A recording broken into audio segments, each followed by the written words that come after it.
اللہ ہم سے کچھ چاہتا ہے، یہ وجود اس کا ہے، اسے اللہ کے سامنے جھکاؤ، اسے 5 وقت اللہ کے سامنے جھکاؤ، سجدوں میں سر رکھ کے۔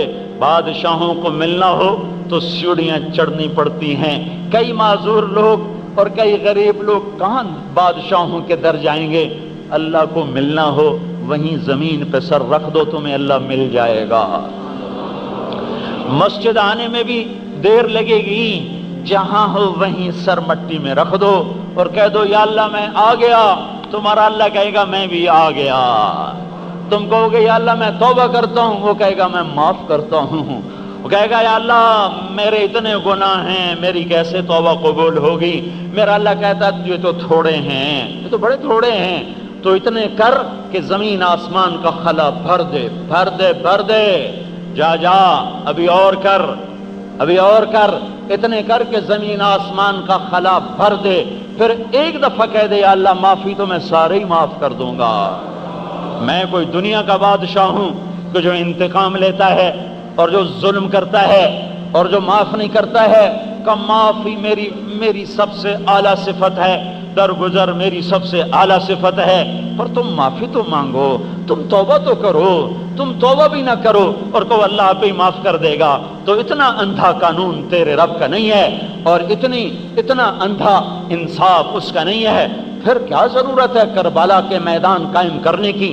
اگر رات کے ناشنے والی اور رات کے رونے والی کا ایک ہی مقام بنا دیا جائے، رات کو مصلی پہ آنسو بہانے والا اور رات کو زنا کرنے والا اگر ایک ہی ترازو میں تول دیا جائے، اور حلال روٹی کھانے والا بچہ تڑپ تڑپ کے جان دے جاتا ہے اور اس کے پاس دوائی کے پیسے نہیں ہوتے اور وہ حرام نہیں کھاتا نہیں کماتا، اپنے بچوں کے دکھ سہ جاتا ہے پر وہ اپنا ہاتھ غلط طرف نہیں بڑھاتا، اور بچوں کو حرام حلال اکٹھا کر کے بھر بھر کے دینے والا اور کھلانے والا، اگر یہ دونوں برابر ہو جائیں، آئے ہائے، تو پھر کربلاؤں کی کیا ضرورت ہے؟ پھر نئی تاریخ لکھو، آج نئی روشنی ہے، نئی تاریخ لکھو۔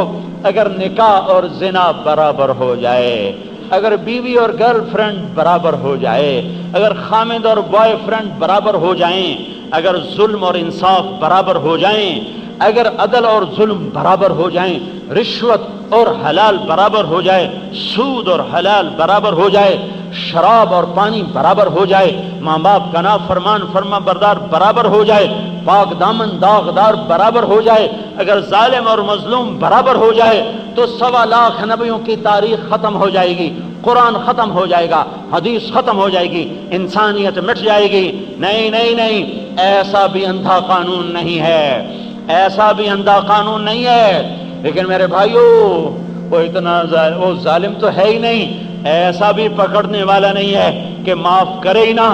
تم توبہ کرو وہ معاف کرے گا، تم قدم بڑھاؤ وہ چل کے آئے گا۔ وہ کہتا جو میری طرف 1 قدم آتا ہے میں اس کی طرف دوڑ کے آتا ہوں، میں 2 قدم آتا ہوں جو چل کے آتا ہے میں دوڑ کے آتا ہوں، جو توبہ کرنے میری طرف چل کے آتا ہے میں عرشوں سے نیچے اتر کر اس کا استقبال کرتا ہوں۔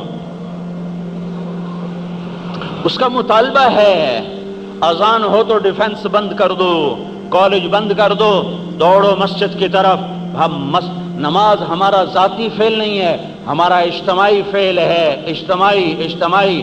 جس معاشرے سے نماز مٹ جائے وہ معاشرہ اسلامی کہلانے کا حق کھو دیتا ہے۔ وہ میرے بھائیو 700 دفعہ قرآن بولا نماز نماز نماز، 700 دفعہ 700 دفعہ، اور کہہ دو نماز تو جی ذاتی فعل ہے، نماز پڑھنے نہ پڑھنے سے کوئی فرق نہیں پڑتا۔ اللہ کے واسطے تھوڑا قرآن دیکھ لو۔ نماز کے بغیر زندگی اسلامی نہیں ہے، زکوٰۃ کے بغیر زندگی اسلامی نہیں ہے۔ رزق اللہ نے دیا زکوٰۃ دو، اور زیادہ ہو گیا حج کو جاؤ، رزق ہے حج کو جاؤ، رزق دیا غریبوں پہ خرچ کرو، شادی پہ بے شک اپنی وسعت کے مطابق خرچ کرو، پر یہ اجازت نہیں ہے کہ ظلم و ستم کرو اور ناچ گانے کی محفلیں سجاؤ۔ شادی ہو رہی ہے، خوشی کر رہے ہیں، خوشی ویسے کرو جیسے اللہ نے بتایا ہے، خوشی وہ کرو، سارے لاہور کو کھانا کھلاؤ، کوئی اسراف نہیں، شادی کرو سارے لاہور کی دعوت کرو، کوئی اسراف نہیں ہے، ناچنے والیاں نچاؤ، آتش بازیاں چھوڑو، یہ میرے اللہ کو ناپسند ہے۔ اللہ کے نبی نے اما حضرت زینب رضی اللہ تعالیٰ عنہا سے شادی فرمائی، سارے مدینے کو روٹی کھلائی، سارے مدینے کا ولیمہ کیا، آپ کرو سارے ڈیفنس کو کھانا کھلاؤ۔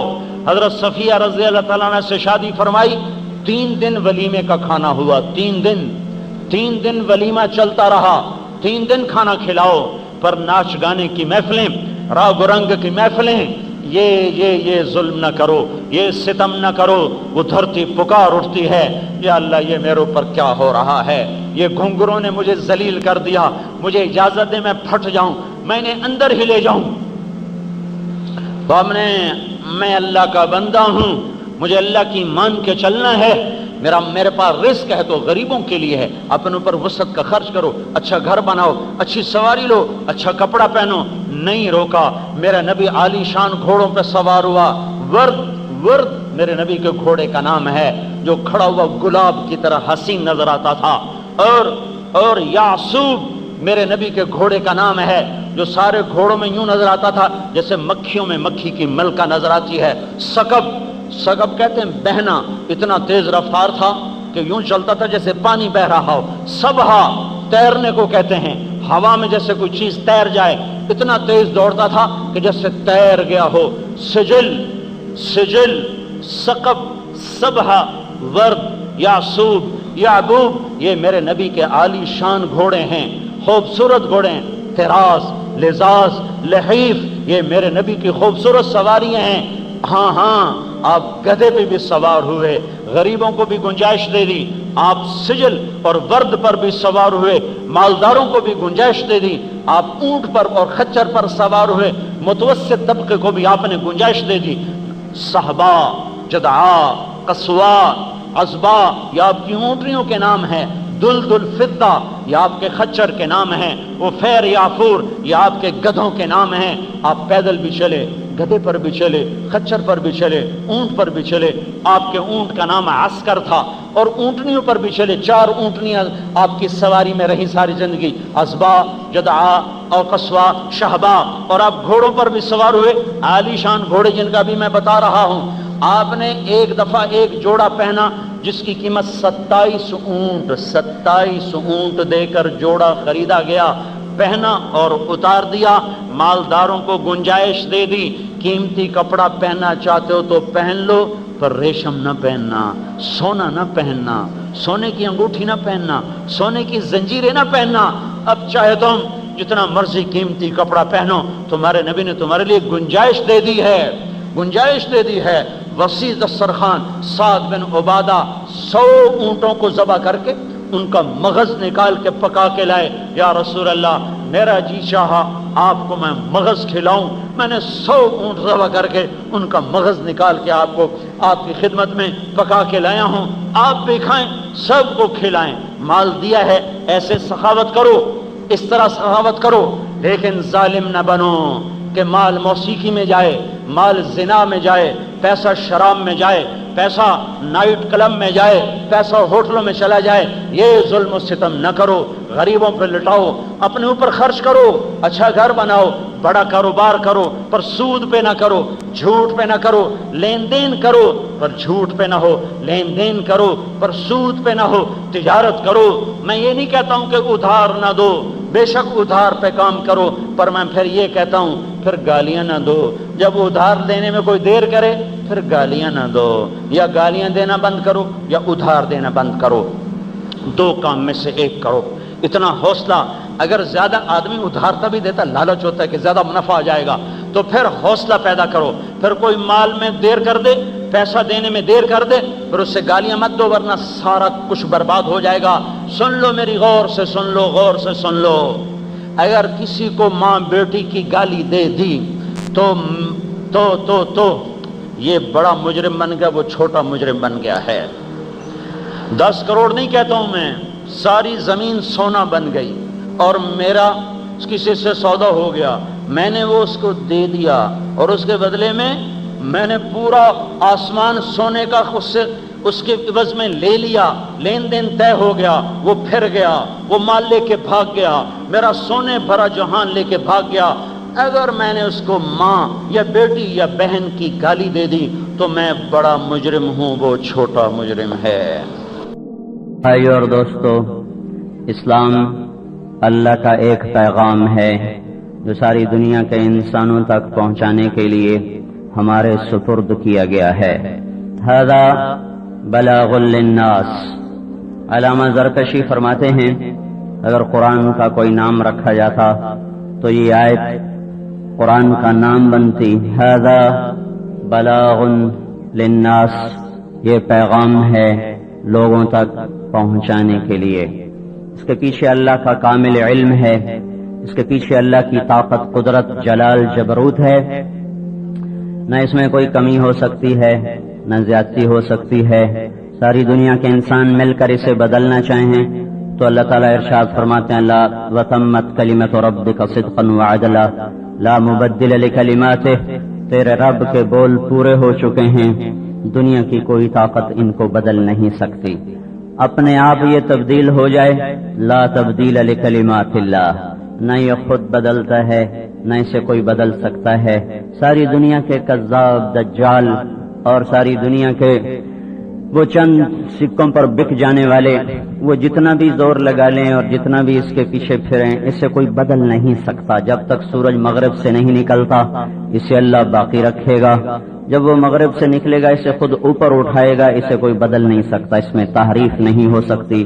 یہ کلام اللہ ہے، یہ تنزیل من الرحمن الرحیم ہے، یہ کتاب فصلت آیاتہ ہے، یہ قرآن عربی ہے، یہ بشیرن اور نذیر ہے، لقوم یعلمون ہے، یہ تنزیل ممن خلق الارض والسماوات العلا ہے، یہ قول فصل ہے، وما هو بالهزل ہے، یہ لو انزلنا هذا القرآن على جبل لرأيته خاشعا متصدعا، پہاڑ اس کو سہار نہ سکے، کائنات اس کو تھام نہ سکے، کہیں یہ سما نہ سکے، یہ تو مومن کا دل ہے جس میں اللہ اس کو اتار دیتا ہے۔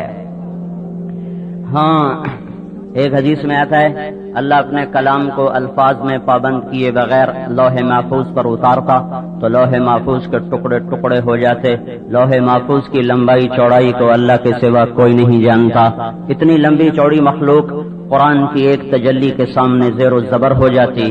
ذرا سوچو ہمارے نبی پاک صلی اللہ علیہ وسلم کتنا لمبا چوڑا ظرف، کتنا بڑا دل کے اللہ کا کلام براہ راست الف با تا میں قید ہو کے نہیں آتا تھا۔ اللہ کا کلام اللہ ہی کے کلام کے ساتھ، اللہ کی آواز کے ساتھ وہ دل پر اترتا تھا، اور ہمارے نبی سارا ہی قرآن اپنے دل میں لے کر ہضم کر گئے۔ لوح محفوظ جسے ہضم نہ کر سکے، سہ نہ سکے، برداشت نہ کر سکے، اسے ہمارا نبی سارا ہی اندر میں لے گیا، سارا ہی برداشت کیا، اور پھر ساری دنیا کے انسانوں تک اسے امانت کے ساتھ، دیانت کے ساتھ پہنچایا ہے۔ تو یہ الیوم اکملت لکم کا اعلان کرتا ہے اور اتممت علیکم کی بشارت سناتا ہے، ورضیت لکم الاسلام دینا کی مہر لگاتا ہے، ومن یبتغ غیر الاسلام دینا فلن یقبل منہ کی یہ وعید سناتا ہے کہ اسلام کو چھوڑ کر جو لوگ بھی زندگی گزاریں گے وہ ہلاک ہو جائیں گے، مردود ہو جائیں گے۔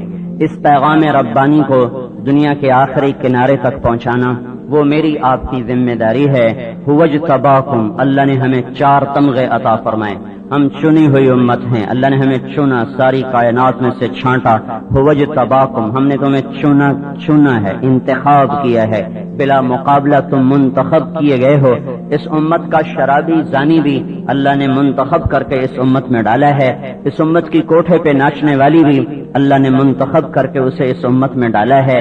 اس لیے کسی مسلمان کو، مرد ہو عورت ہو، کتنا ہی گناہ گار ہو، گناہوں میں ڈوبا ہو، اسے حقیر نہ سمجھو، اللہ تعالیٰ کا غضب نازل ہوتا ہے حقیر سمجھنے پر۔ حقارت حرام ہے، اصلاح فرض ہے، ان دونوں میں توازن قائم رکھنا یہ ہماری ذمہ داری ہے۔ جب آدمی کسی کو گری ہوئی نظروں سے دیکھتا ہے، وہ کتنا ہی نیک پاک کیوں نہ ہو، پہلے وہ اللہ کی نظروں سے گر جاتا ہے۔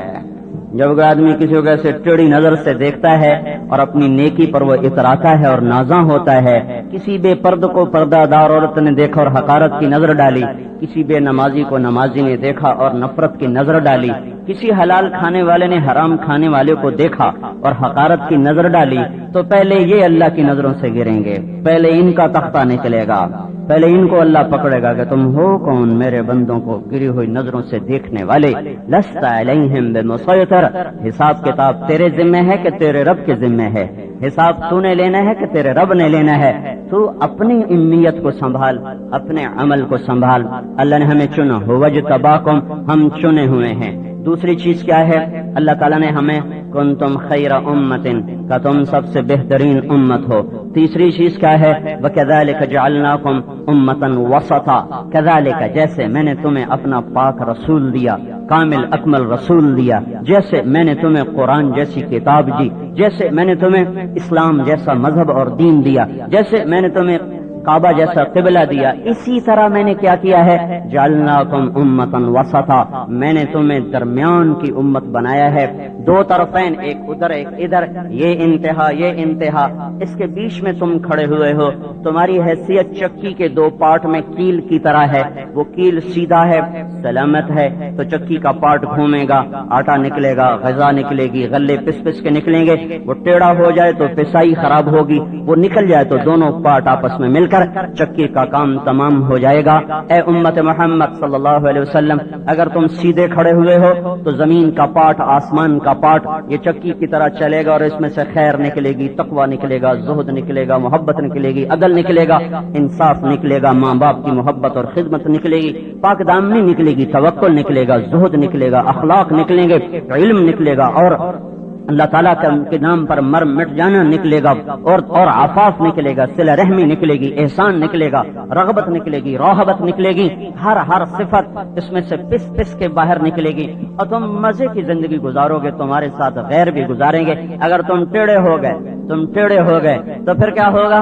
پھر اس میں سے توکل کی بجائے حرص نکلے گا، طمع نکلے گا، اس میں سے بغض نکلے گا، حسد نکلے گا، لڑائی نکلے گی، قتل نکلے گا، بغاوت نکلے گی، تعصب نکلے گا، مذہبی تعصب بھی، قومی تعصب بھی، لسانی تعصب بھی، ملکی تعصب بھی، اور پیشے کا تعصب بھی، پھر اس کے اندر سے جہالت نکلے گی، اندھیرا نکلے گا، ظلم نکلے گا، ستم نکلے گا، ماں باپ کی نافرمانی نکلے گی، ناپاک دامن نکلیں گے، اور اگر تم بالکل ہی نکال دیے گئے، بالکل اگر تم نکال دیے گئے تو پھر کیا ہوگا؟ اوپر کا پارٹ اور نیچے کا پارٹ آپس میں مل کر یہ کائنات کو لپیٹ دیا جائے گا۔ تمہاری برکت سے دنیا قائم ہے، ہم نہ ہوں گے تو دنیا بھی نہ ہوگی، ہم نہ ہوں گے تو کلا تقوم الساعہ حتی لا یقال اللہ اللہ، جب تک اللہ اللہ کہنے والا ایک انسان موجود ہے قیامت نہیں قائم ہو سکتی۔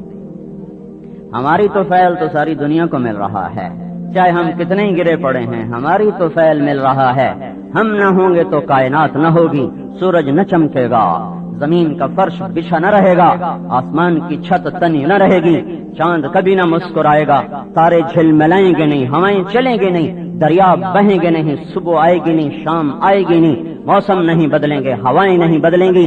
اس امت کا وہ انسان جو بالکل صرف کلمے کے ٹوٹے پھوٹے الفاظ جانتا ہے، کبھی بھول کے سجدہ بھی نہیں کیا، یہ بھی جب تک زندہ ہے قیامت نہیں آ سکتی۔ میرے بھائیو، اس امت کو اللہ نے چنا ہے، کس لیے چنا ہے؟ کاروبار کرنے، فیکٹریاں بنانے، بنگلے بنانے، حکومتیں چلانے؟ نہیں، کنتم خیر امت، تم بڑے اچھے لوگ ہو، اللہ نے ہم پر کرم، ہماری لاٹری نکلی ہے، اوپر اللہ رؤوف الرحیم ہے، نیچے رسول اللہ رؤوف الرحیم ہے۔ اللہ نے اپنے دو نام اپنے نبی کو عطا فرمائے۔ اللہ اپنے بارے میں فرماتا ہے ان اللہ بکم لرؤوف الرحیم اور ان اللہ بالناس لرؤوف الرحیم، اللہ ساری دنیا کے انسانوں کے لیے رؤوف ہے، رحیم ہے۔ پھر یہی اللہ اپنے نبی کے بارے میں فرماتا ہے بالمؤمنین رؤوف الرحیم، یہ نبی بھی ایمان والوں کے لیے رؤوف بھی ہے، رحیم بھی ہے۔ ہمیں سب سے افضل اعلیٰ نبی ملا، سب سے بہترین نبی ملا، سب سے کامل اکمل صفات والا نبی ملا، پھر قرآن کامل ملا، شریعت کامل ملی، اللہ تعالیٰ نے کام ذمے کیا لگایا ہے، پوری دنیا کے انسانوں کو میرا پیغام سناؤ اور پہنچاؤ۔ اس پر اللہ تعالیٰ نے ہمیں خیر امت کہا۔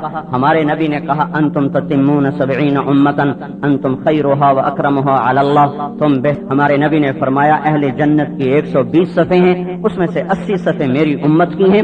ہمارے نبی صلی اللہ علیہ وسلم نے فرمایا کہ ان الجنت حرمت علی الانبیاء حتی ادخلها وانها لمحرمۃ علی الامم حتی تدخلها امتی، سارے نبیوں پر جنت حرام ہے جب تک میں نہ چلا جاؤں، ساری امتوں پر جنت حرام ہے جب تک میری امت نہ چلی جائے۔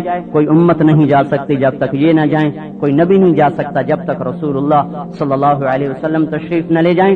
یہ اللہ نے اعزاز بخشا ہے، اس امت کو اللہ نے خود بلایا، خود بلانے والے کے ناز اٹھائے ہیں، ان کا اجر بڑھایا، ان کا عمل گھٹایا، عمل تھوڑا کر دیا، اجر زیادہ کر دیا، عمریں کم کر دی، کام کا زمانہ تھوڑا۔ پہلے لوگوں کی عمر 200 سال، 150 سال، 300 سال، آپ نے کہا میری امت کی عمر 60-70 کے درمیان تھوڑے ہیں جو پار نکلیں گے، تو کام کا زمانہ تھوڑا، اجر بہت زیادہ، ان کے کام کا زمانہ بہت زیادہ اور اجر بہت تھوڑا۔ ایک آدمی 200 سال کام کر کے وہ نہ پا سکا جو اس امت کا 30 برس کام کر کے پا رہا ہے، ایک آدمی 300 سال کام کر کے وہ نہ پا سکا جو اس امت کا 50 سال محنت کر کے پا چکا ہے، اس سے آگے جا چکا ہے، پہلے جا چکا ہے۔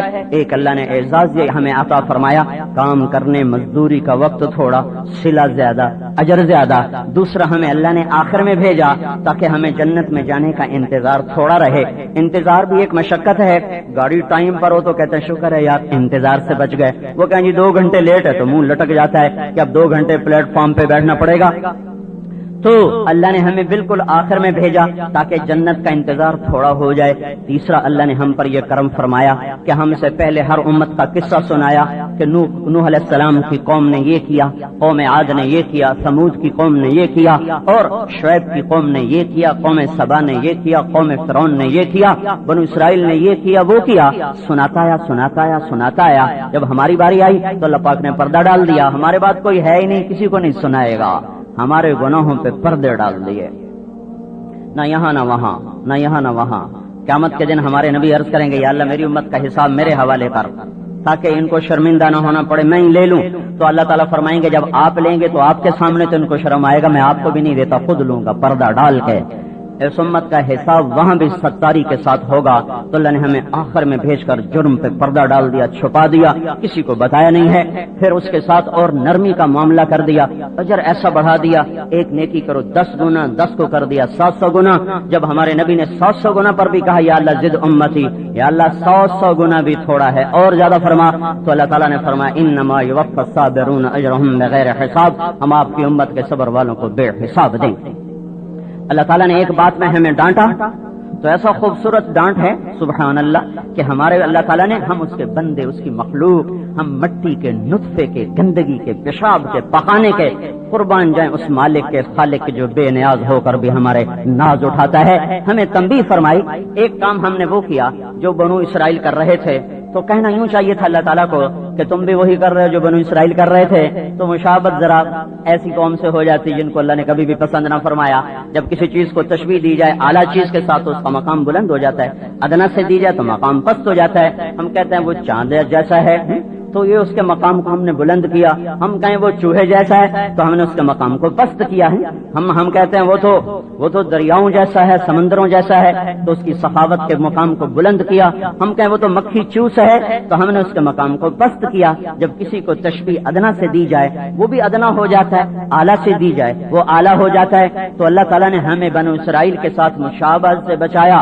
ام تريدون ان تسألوا رسولکم، کیا چاہتے ہو، کیا کر رہے ہو، اپنے رسول سے کیسی باتیں پوچھ رہے ہو؟ آگے ہونا چاہیے تھا کما سأل بنو اسرائیل موسیٰ، جیسے بنو اسرائیل نے موسیٰ علیہ السلام سے پوچھا۔ یہ اصل عبارت یوں ہے، پر اللہ تعالیٰ کے قربان جائیں کیا کہنے اس کے اس امت کے پر سخاوت کے اور رحمت کے اور احسان کے اور ستاری کے۔ اللہ نے عبارت بدل دی، کیا کہا؟ ام تريدون ان تسألوا رسولکم کما سئل موسیٰ من قبل، بنی اسرائیل کو بیچ میں سے کاٹ کے موسیٰ علیہ السلام سے جوڑ دیا۔ کیا چاہتے ہو؟ اپنے نبی سے ویسے سوال کرتے ہو جیسے موسیٰ سے کیے گئے، جیسے موسیٰ علیہ السلام سے کیے گئے۔ وہ ہمارے رب نے ہمیں بنی اسرائیل سے مشابہت دینا بھی پسند نہیں فرمایا۔ وہ کیسا مہربان اللہ ہے اس امت پر.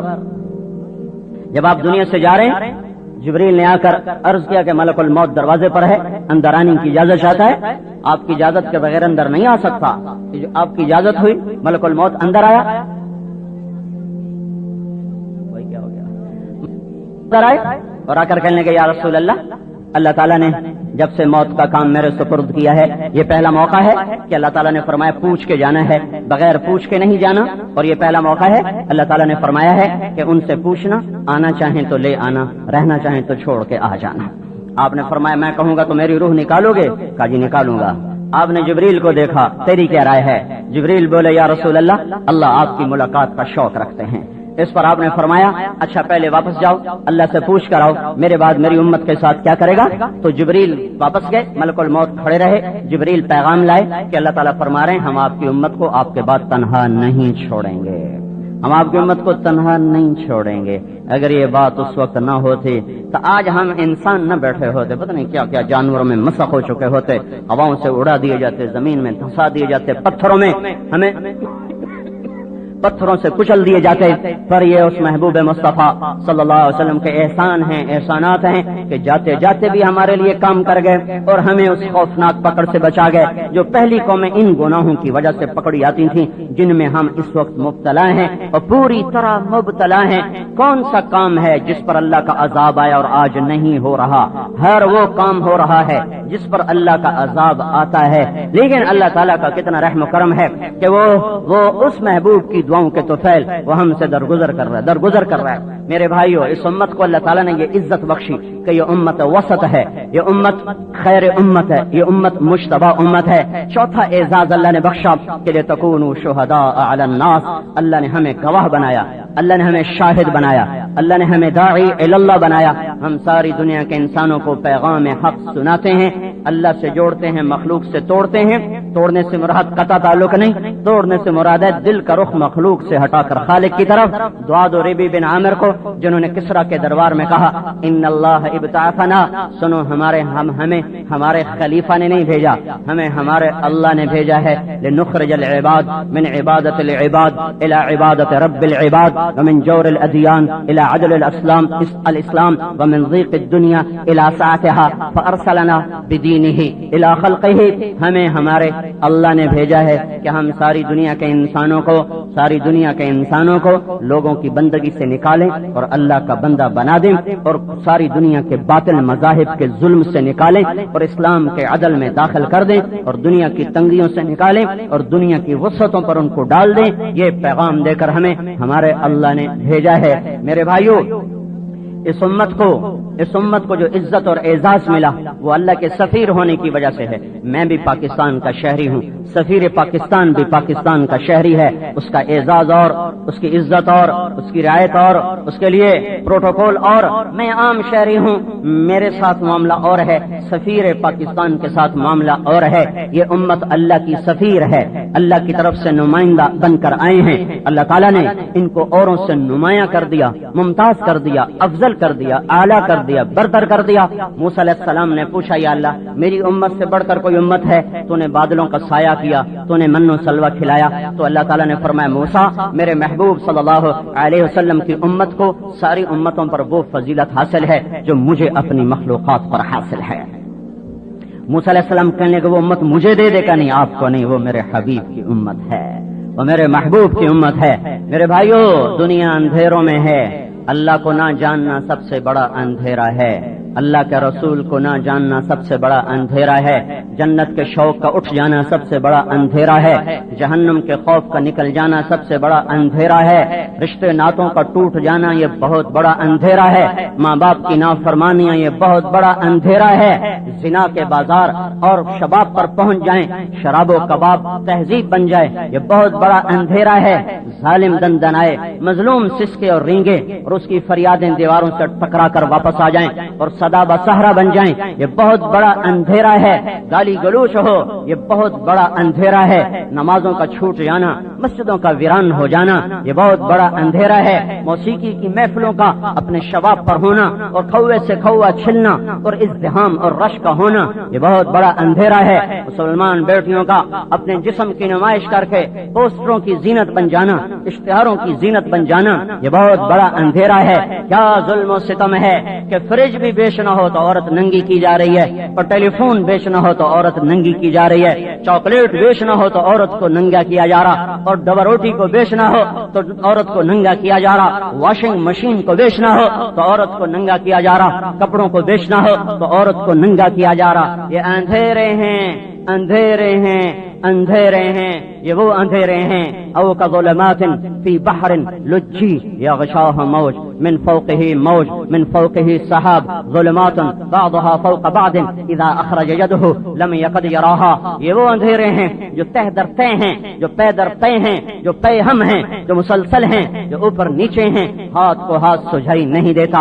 ان اندھیروں کو دور کرنے کا کہ میرے بھائیوں حکومتوں کے پاس علاج نہیں، ان اندھیروں کو دور کرنے کا سائنسدانوں کے پاس علاج نہیں، ان اندھیروں کو دور کرنے کا دانشوروں کے پاس علاج نہیں ہے۔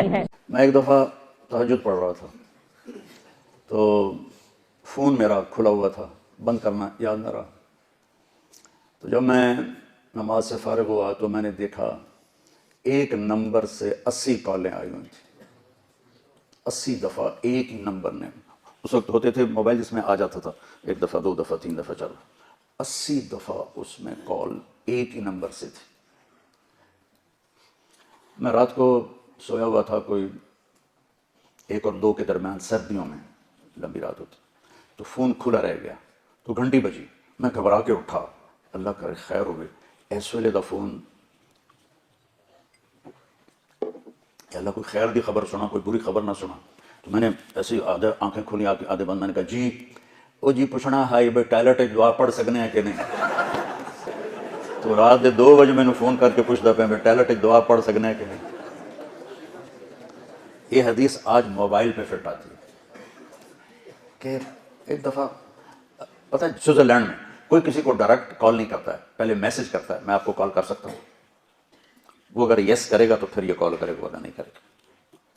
اور یہاں ایک تو گھنٹیاں گانے کی ہیں، اور بھول گیا بیچارہ نماز میں تو لگا ہوا مسجد نبوی میں نماز پڑھتے میں ایک آدمی کا فون بجنے لگا، اس کی ٹون لگی ہوئی، میں کہا میں اس کو کون سمجھائے۔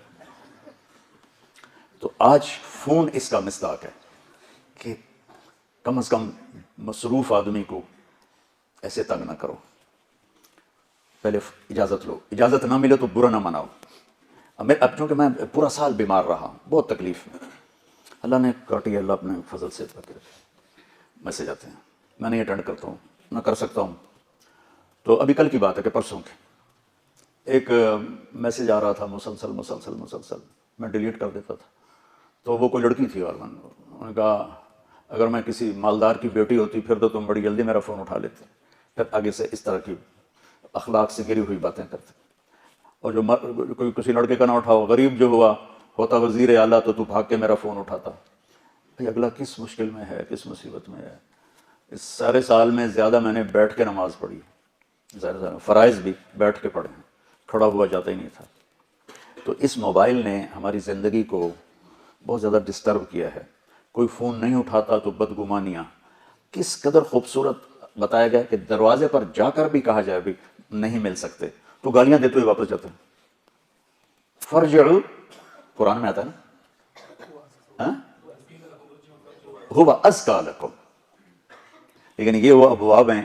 اب ان کی شرح دیکھنا، اس کی شرح ہے نا، وہ کیا نام ہے، تحفۃ الاحوذی، اسی کی شرح ترمذی کی، کہ کتنا خوبصورت زندگی گزارنے کا ادب بتایا جا رہا ہے کہ گھر پہنچ کر بھی اگر وہ کہے میں نہیں ملتا تو ٹھیک ہے، بہت اچھا، پھر مل لیں گے۔ تو یہ استیزان کا آج کا زیادہ مصداق یہ ٹیلی فون ہے۔ کسی کو تنگ مت کرو۔ وہ ایک میسج آیا تھا، یا میرا فون اٹھاؤ یا اپنا نمبر تبدیل کرو۔ تو بیٹا کسی کے لیے دکھ نہ بنو، اور خاص طور پر ایک بات کی نصیحت کرتا ہوں، غور سے سنو. تم گھر میں ہو، ماں کے سامنے بیٹھے ہو، ٹیلی فون بج جاتا ہے، مت سنو، یہ ماں کی توہین ہے. باپ کے سامنے بیٹھے ہو، تمہارا فون بجتا ہے، مت سنو، یہ باپ کی توہین ہے. بیوی کے سامنے بیٹھے ہو، تمہارا فون بجتا ہے، مت سنو، یہ بیوی کو دل توڑنے والی بات. بیوی کا فون بجتا ہے، وہ خاوند کے سامنے بیٹھی ہے، مت سنیں، یہ خاوند کا دل خراب ہوگا. اس نے ہماری فیملی لائف برباد کر دی ہے. اس سے جتنی تیزی سے ایمان جاتا ہے اور کوئی چیز ایسی بے پردگی، یہ وہ پیٹرول ہے جس کی لگی ہوئی آگ کو 7 سمندر کے پانی بھی نہیں بجھا سکتا. جہاں پردہ اٹھتا ہے وہاں حیا اٹھ جاتا ہے. 1792 میں ایک عورت تھی لندن میں جس نے سب سے پہلے آزادی نسواں کا نعرہ لگایا تھا، ورنہ اس سے پہلے یورپ بھی عورت اور مرد میں تفریق کا قائل تھا. اس کا نام تھا میری والسٹون کرافٹ. اس نے آزادی نسواں پر سب سے پہلے کتاب لکھی تھی. تو ان کے سامنے تو وہی نہیں تھی، قرآن نہیں تھا، ان کی تو بائبل تبدیل شدہ کتاب تھی سینکڑوں ترجموں کے بعد. وہ تو پھٹکیں تو ان کے پاس کوئی سند کو نہیں. ہم کیسے پھٹکے؟ ہمارے آگے قرآن کھڑا ہو، ہمارے آگے رسول پاک صلی اللہ علیہ وسلم کی پاک زندگی کھڑی ہو، ہمارے آگے اللہ تعالیٰ کے نیک بندوں اور نیک بندیوں کی پوری ایک تاریخ ہمارے سامنے ہے. ہم دائیں بائیں کیسے ہو سکتے؟ تو چونکہ ہم ایک فریب کا شکار ہو چکے ہیں، اس کا تو ہمارے پاس کوئی توڑ نہیں ہے. لیکن اتنا تو ہے کہ تم اپنی نظروں کو چھپا کے رکھو اور اپنی نظر پہ پابندی رکھو کہ یہ غلط نہ اٹھے کہ میرا اللہ قرآن میں کہتا ہے یعلم خائنۃ الاعین. جب تیری نظر غلط دیکھتی ہے تو یاد رکھ میں دیکھ رہا ہوں، تو مجھ سے چھپ کے نہیں دیکھ سکتی. وما تخفی الصدور، تمہارے دل میں آنے والے غلط چیزوں کو میں پڑھتا ہوں. پھر اس کے بعد میڈیا کی یلغار ہے اور فحش فلمیں اور فحش سیڈیز اور فحش پروگرامز. یہ ایک سوچی سمجھی سازش ہے میرے عزیزوں، ہماری نسل کو برباد کرنے کی. یہ تمہاری دشمنی ہو رہی، اس سے ٹکر لو، اپنے آپ کو مناؤ کہ نہیں، ہم بے حیا نہیں ہیں، ہم فحش نہیں ہیں، ہماری نظر پاک ہے، ہم ان چیزوں کو دیکھنے کے روادار نہیں ہیں.